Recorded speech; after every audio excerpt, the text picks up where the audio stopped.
Ir taip žavu. Ačiū Dievui, kad manęs nepabučiavo.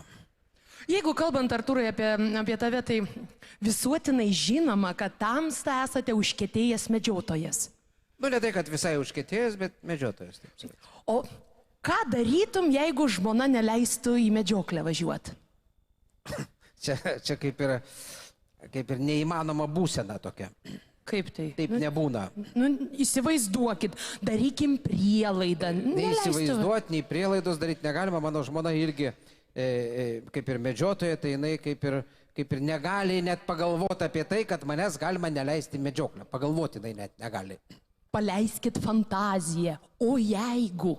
If what possibility?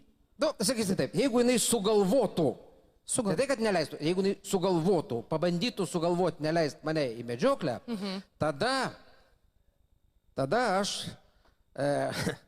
kaip sakyti, padaryčiau jai putų vonę.